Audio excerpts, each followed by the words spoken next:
மக்களின் போராட்டங்களில் ஜனநாயக ரீதியாக அனைத்து போராட்டங்களிலும் பங்கேற்பவருமான தமிழ்ச்செல்வன் அவர்களை தகவல்.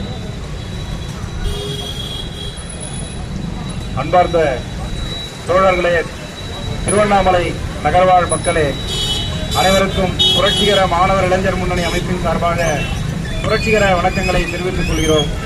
வெனிசுலா நாட்டினுடைய அதிபர் நிக்கோலஸ் மதுரோவை அமெரிக்க ராணுவம் கைது செய்திருக்கிறது.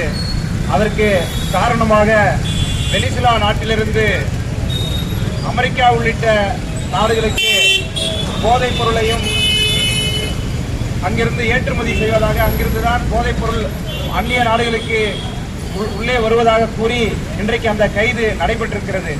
ஆனால் உண்மையிலேயே ஒரு அடிப்படையாக இருக்கக்கூடிய பாமர மக்களுக்கு கூட தெரியும் ஏன் அமெரிக்க ராணுவமும் ட்ரம்பும் இதை செய்திருக்கிறார்கள் என்று.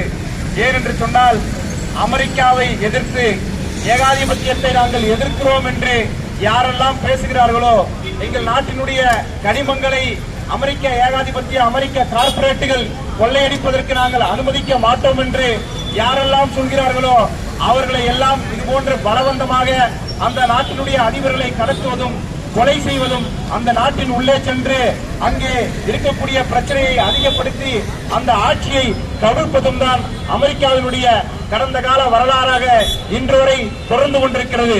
குறிப்பாக யாரெல்லாம், அதாவது இடதுசாரி ஆட்சியை அமைத்த நாடுகளில் எல்லாம் நாங்கள் ஏகாதிபத்தியத்தை எதிர்க்கிறோம் என்று சொல்லக்கூடிய அதிபர்களுடைய ஆட்சி கவிழ்க்கப்பட்டிருக்கிறது. பொலிவியாவிலே கடந்த 4 வருடங்களுக்கு முன்பு ஆட்சிக்கு வந்த கம்யூனிஸ்ட் கட்சி அங்கே இங்க இருக்கக்கூடிய நித்திய சுரங்கம் இதுவே பொலிவியாவுக்கு மட்டும்தான் சொந்தம், இங்க இருக்கக்கூடிய அமெரிக்க கார்ப்பரேட்டுகள் வெளியேற வேண்டும் என்று சொன்னார். சொந்த அடுத்த 2 மாதங்களிலேயே அந்த கம்யூனிஸ்ட் கட்சி போலியாகத்தான் அங்கே ஆட்சிக்கு வந்தது என்ற ஒரு கலவரத்தை மீடியாக்கள் மூலமாக உருவாக்கி அந்த ஆட்சி அங்கே கவிழ்க்கப்பட்டது. இப்படி தொடர்ச்சியாக அமெரிக்கா இது போன்ற வேலைகளை செய்து கொண்டிருக்கிறது. அப்ப இதிலிருந்து இடதுசாரி ஆட்சியை நிறுவக்கூடிய, சோசியலிச ஆட்சியை நிறுவக்கூடிய அரசாங்கங்கள் அந்தந்த நாடுகளுக்குள்ளே ஒரு புரிந்துணர்வை நாம் ஒன்று ஏற்படுத்திக் கொள்ள வேண்டியிருக்கிறது. ஏனென்று சொன்னால், இங்கே பெருவாரியாக சோசியலிச ஆட்சியை நிறுவுவோம், அமெரிக்க ஏகாதிபத்தியத்தை வீழ்த்துவோம் என்று சொல்லக்கூடிய நாடுகள் பெரும்பான்மையாக சீனா மற்றும் ரஷ்யாவுடனேயே கூட்டுறவையும் வர்த்தக உறவையும் ஏற்படுத்திக் கொள்கிறார்கள். இதனாலேயே அமெரிக்க ஏகாதிபத்தியம் இவர்களை வீழ்த்துவதற்கு முன்னெடுக்கிறது. அப்பொழுது ரஷ்யாவும் சீனாவும் இந்த சோசியலிச நாடுகளையும் வளரும் நாடுகளையும் பாதுகாக்க வேண்டிய பொறுப்பு என்பது அந்த 2 நாடுகளுக்கும் முன்னணியாக பாத்திரம் வகிக்க வேண்டிய கடமை என்பது இருக்கிறது.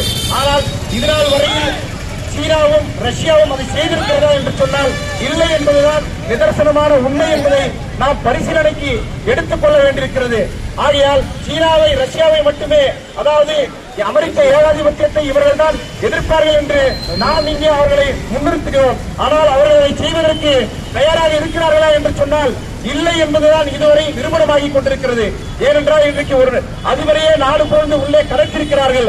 ஆனால் இன்றைக்கு ஏகாதிபத்திய எதிர்ப்பிலே, அமெரிக்க எதிர்ப்பிலே முன்னணியில் நிற்க வேண்டிய ரஷ்யாவும் சீனாவும் இதுவரையில் கண்டன அறிக்கையில் கூட, அதாவது விட்டிருக்கிறார்கள். ஆனால் அவர்களை பாதுகாப்பதற்கான மற்ற அமெரிக்க ஏகாதிபத்தியத்தை எதிர்க்கக்கூடிய பிற நாடுகளை ஒருங்கிணைக்கக்கூடிய வேலையை செய்யவில்லை என்பதுதான் இன்றைக்கு நாம் பார்த்துக் கொண்டிருக்கிறோம்.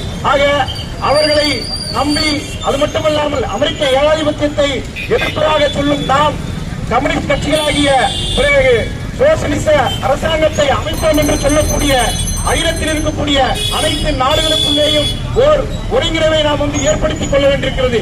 ஏனென்று சொன்னால், அமெரிக்க ஏகாதிபத்தியம் அரசியல், பொருளாதாரம், ராணுவம் உள்ளிட்ட அனைத்திலுமே சர்வாதிகார படைத்ததாக, சர்வ வல்லமை படைத்த நாடாக விளங்கிக் கொண்டிருக்கிற நேரத்தில் நாம் அவர்களை எளிதாக ஒரு நாட்டிலே நாம் இடதுசாரி ஆட்சியை அமைத்துவிட்டால், சோசியலிச ஆட்சியை அமைத்துவிட்டால் அந்த ஏகாதிபத்தியத்தை வீழ்த்திவிட முடியாது என்பதை நாம் இதில் புரிந்து கொண்டு, எந்த நாடுகள் எல்லாம் அமெரிக்க ஏகாதிபத்தியத்தை வீழ்த்த வேண்டும் நினைக்கிறதோ அந்த நாடுகளுக்குள்ளே அகிலத்திலே ஒரு கூட்டமைப்பை உருவாக்க வேண்டும். உருவாக்கி இதன் மூலமாக அமெரிக்க ஏகாதிபத்தியத்தை வீழ்த்த வேண்டும் என்பதை இந்த ஆர்ப்பாட்டத்தின் வாயிலாக முன்வைத்து உடனடியாக வெனிசுலா நாட்டினுடைய அதிபர் விடுவிக்கப்பட வேண்டும், அமெரிக்காவினுடைய சர்வாதிகாரம் ஒடுக்கப்பட வேண்டும் என்பதை கேட்டுக்கொண்டு விடைபெறுகிறேன். நன்றி.